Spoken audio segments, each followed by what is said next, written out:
Examination of nose and paranasal air sinuses by ENT student. Symptomatology.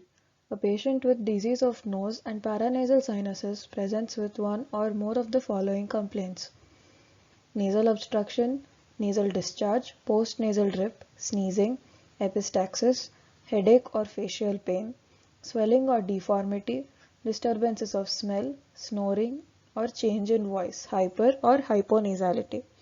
A detailed history of these symptoms, along with special regard to onset, duration, progression, and severity, are supposed to be asked. Examination of nose. This includes external nose examination, examination of vestibule, anterior rhinoscopy, posterior rhinoscopy, and functional examination of nose. External nose. We should examine the skin and osteocartilaginous framework of nose both by inspection and palpation.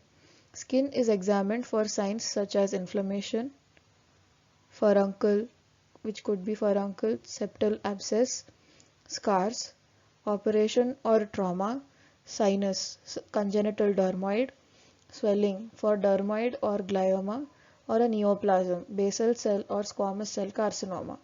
Osteocartilaginous framework is examined for deformity such as deviated or twisted nose, hump, depressed bridge, or bifid or pointed tip, destruction of nose in case of trauma, syphilis, or cancer. Palpation of nose is done to find raised temperature, fixity of skin, thickening of soft tissues, tenderness, and fluctuation or crepitation. Vestibule.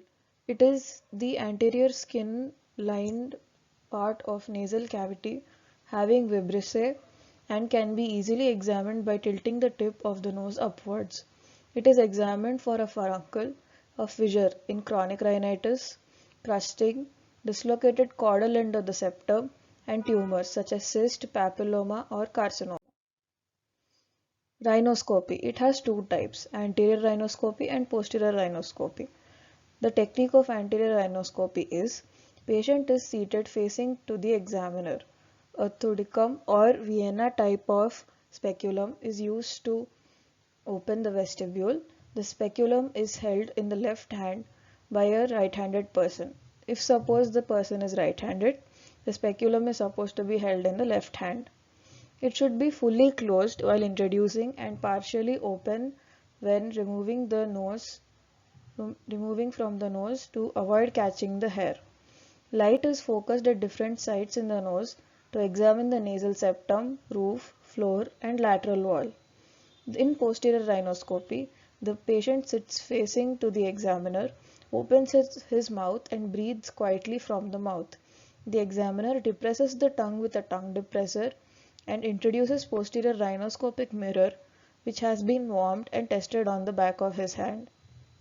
The mirror is held like a pen and carried behind the soft palate.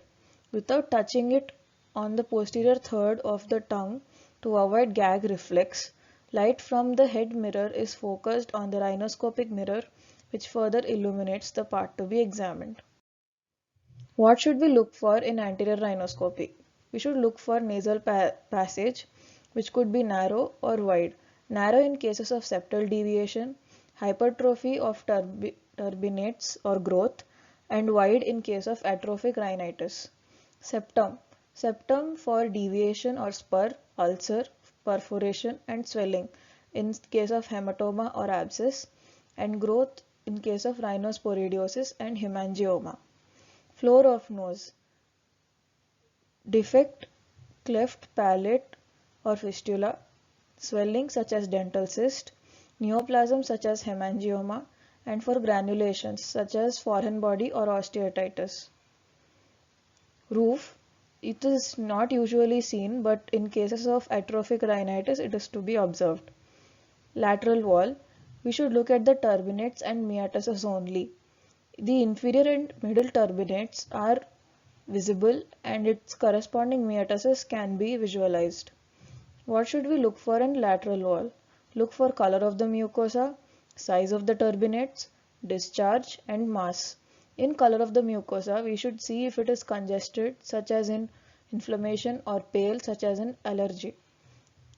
In size of turbinates, we should see if it is enlarged and swollen, such as in hypertrophic rhinitis, or small and rudimentary in atrophic rhinitis. In discharge, discharge in middle meatus indicates infection of maxillary, frontal, or anterior ethmoidal sinuses. In mass we check for polyp, rhinosporidiosis, or carcinoma. For this, a probe test should be done. It ascertains the size of attachment, consistency, mobility, and sensitiveness of the mass. Attachment of the mass is found by passing the probe on all its surfaces. Bleeding during probing